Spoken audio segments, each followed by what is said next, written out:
In my last video, I talked about how if Donkey Kong Bonanza came out with the Switch 2, I think it would have been a completely different launch just because we really needed this game. I think that the Switch 2 has been a really boring and slow launch, but why didn't this game come out on launch day? Donkey Kong Bonanza is a game that, man, I have a lot on my plate right now with Death Stranding 2 and then now this. Oh, man, trying to find the time to play all this stuff. But like, I put a good maybe 5 to 8 hours in the Donkey Kong Bonanza and I am just blown away. And I go back and say, why didn't this game come out with the Switch 2, man? There's some really cool things in this game that I want to talk about. Mainly kind of like the engine and the destructible environment that is so addicting, that is so much fun. And the levels are so massive. You can go and just punch everything, punch down, punch up,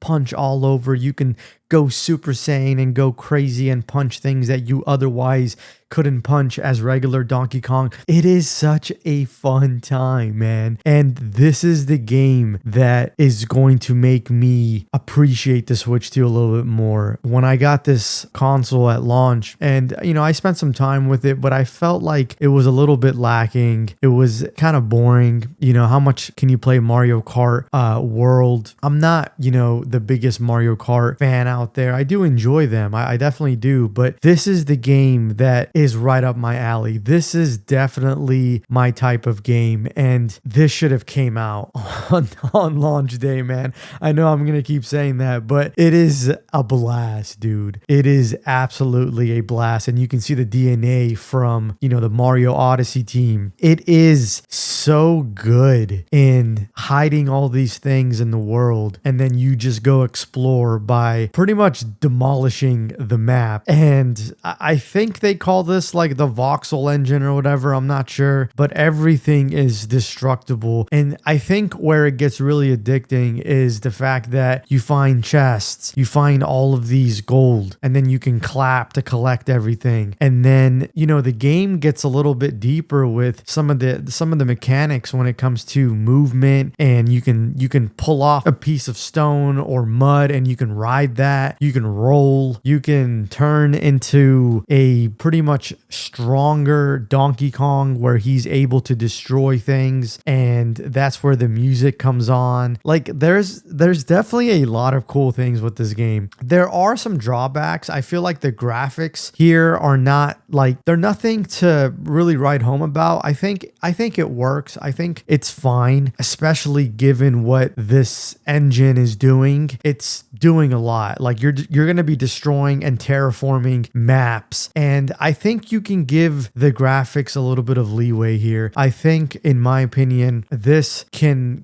can get away with this in terms of, frames per second and performance. I have not seen any problems. There are times where it does dip to 30, but then it goes right back to 60. I've had a smooth experience. Like, I don't know what people are talking about out there. I know some people have complained about the performance or there's performance issues. I think this game runs really, really well. Like, I'm going to be honest here. Besides like some camera issues when you get deep into, when you're like digging a tunnel and you're getting deep, you don't even see Donkey Kong anymore when you're just button mashing and going through mud, going through terrain. And that's not even a problem, man. Like there's just so much fun here. There's this huge addicting factor to just wanting to terraform the whole freaking map and uncover fossils, uncover gold, uncover all these resources that you can go spend in the shop to get cosmetics, and some of these cosmetics give you stats. And dude, I think this game honestly started off on kind of a weird foot. Like the very first level was it was fun, but I didn't think it did like a really good introduction to the game. It's only when you get to the second level and you realize, okay, I get it now. Like you can see what they're doing here. And that was a very Mario-esque level, the second level. And, there's layers, and then you find this like big worm that can take you back up, because essentially you are going to the center of the earth. You are essentially reaching the core. You start off and you keep keep making your way down. You find this worm, I think it was in the third map, and she can take you all the way to the top, and then she can take you back down, which is really cool. So you can go back to older levels, get more fossils, get more things that you missed. One thing that I'm really, really impressed with is when you're terraforming and you're going crazy, you can open up the map, and the map is very intuitive. It's very like it shows you exactly what you've done, where the fossils are. Oh, another thing that I really love is that once you find a chest that has a fossil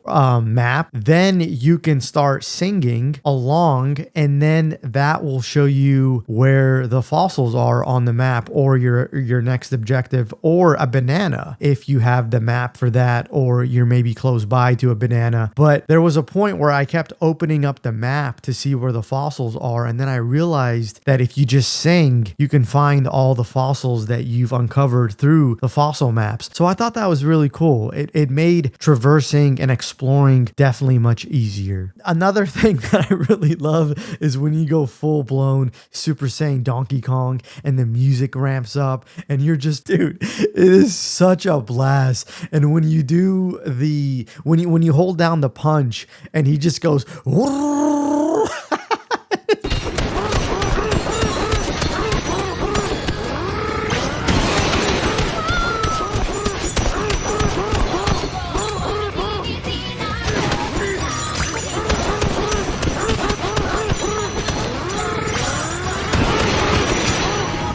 like with the music, with the sounds, it is a ton of fun. It is a blast. And then there's enemies in the game, the bigger ones, where you can punch them down until they get weak into a skeleton.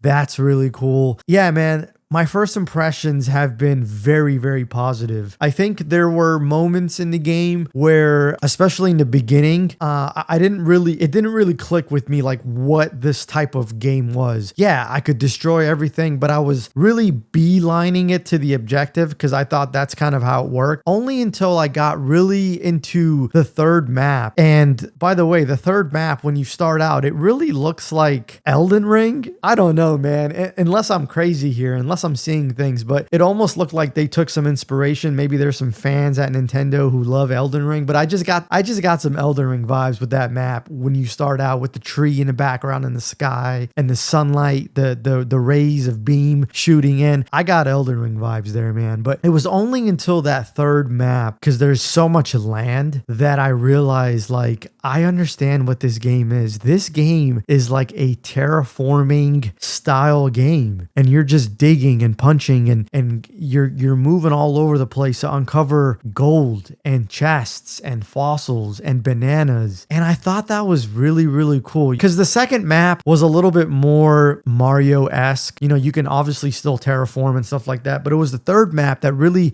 hit me. I was like, dude, I get what this game is doing, and it's really, really cool, man. It's really different. I do love the fact that they went this route. This is a unconventional Nintendo game, like through and through. Like you are just destroying your way to things, and obviously it goes well with the character Donkey Kong. There's a lot to love here in this game, and I just appreciate it the more I play. There's also a skill tree, and at first I was like, why does this game have a skill tree, dude? Do we really need a skill tree? But the more I unlocked a few things, I was like, okay, this is kind of cool. Every 5 bananas you get a skill point, and then you put it towards a skill you want to get, right? You can do things like spin around really quickly, and then you jump up and you're still spinning. You can do a bunch of things like increase the time that you're in Super Saiyan mode, whatever that's called. There's a lot of cool little skill points that you can put into more life. You can punch through things harder and quicker. I like that. I really do. Yeah, going back really quickly to the graphics, I think graphically this isn't, you know, the most beautiful looking game that I think Nintendo has done, but I think just going back to what I said, like the engine that this game is on and the things that it's doing, all the things that it's doing, I think I can forgive the graphics being a little bit less than ideal. I think it's average. I do wish that the graphics were a little bit more popping and better. You know, there are some very flat and uninspiring moments or very unflattering moments with the visuals, and then there's times where it's fine. It looks good and it does the job. I do think it was I do wish it was a little bit more vibrant and better looking at times, but again, the engine is doing a lot of work here, and I think they had to tone down the visuals to capture this game. And again, performance, I think it's great, man. I have not had a problem with performance, and I'm being completely honest here. It hasn't hindered the gameplay at all. But those are my first impressions with Donkey Kong Bonanza, man. I am having a ton of fun with this game. Did not expect this. I did not expect that this game was going to turn out to be this way. Even with like all the things that they showed us, because I don't think I watched the direct. I watched like a little bit of it, but you still got to get your hands on it to understand like the gameplay and like the addicting thing that it's doing here with just destructible environments and all that stuff. It's one of those games that like you gotta get your hands on it to like really feel it. When you do, it's a joy, man. But those are my first impressions, man. Donkey Kong Bonanza, really loving this one, dude. This one is actually a surprise. It's one of those games that like I was excited for it, and like it exceeded my expectations. But that's all, man. Hit that like button if you like this video, man. Consider subscribing to the channel, and if you are, I appreciate you. You guys take it easy, man, and have a good one. Peace.